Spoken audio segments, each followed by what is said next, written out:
তুমি বাজার যাবে তো চা খেয়ে? আর বলছে বিনস লাউ এগুলো আছে, এগুলো আনবে না? হ্যাঁ, পেঁয়াজ রসুনটা দেখে যেও, আমি তাহলে ব্যাগটা দিয়ে দিচ্ছি। বর গেল বাজার করতে, আর আমাদের তো রুটি তরকারি হবেই, আর ওর জন্য আলু ভাজছি। আর গ্রীষ্মকালে না একটু ঠান্ডা ভাত থাকলেই ও বলে আমাকে একটু আলু ভেজে দিও, আমার বেশ খেতে ভালো লাগে। ওই জন্য ওর মতোই আমি আলু ভাজছি, ও ঠান্ডা ভাত দিয়ে আর আলু ভাজা দিয়ে খেয়ে নেবে। আলু ভাজাটা একটু গরম গরম ভেজে দিচ্ছি, তাহলে খেতেও বেশ ভালো লাগবে। এখানটা করে রেখে দাও, ওইদিকে রুটি বলেছে।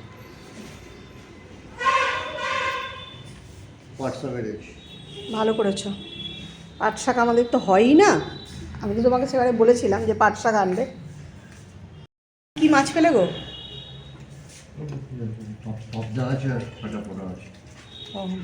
ঠিক আছে। হ্যাঁ,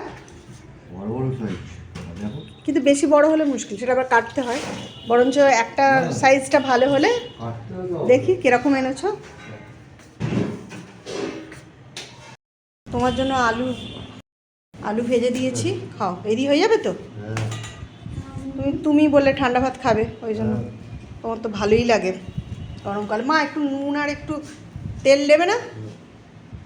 নুন নেবে খালি? ওই তো ওটা দিয়ে দিন না।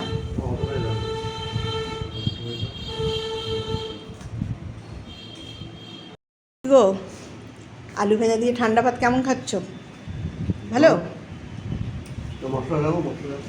মাছটা, হ্যাঁ মাছটা দেখি। হ্যাঁ, বড় আছে সাইজে বলছো?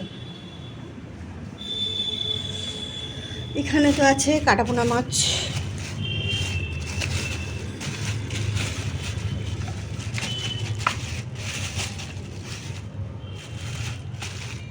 কেটে নিয়ে এসছো তো মনে হচ্ছে, নাকি পাবদা মাছগুলো? অনেকটা বড় সাইজে।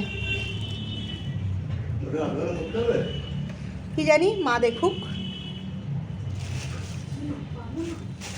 কাটাপোনা মাছ আর পাবদা মাছ,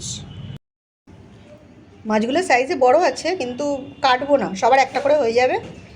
বড় বড় হয়ে যাবে, এমনি সাইজটা ভালো।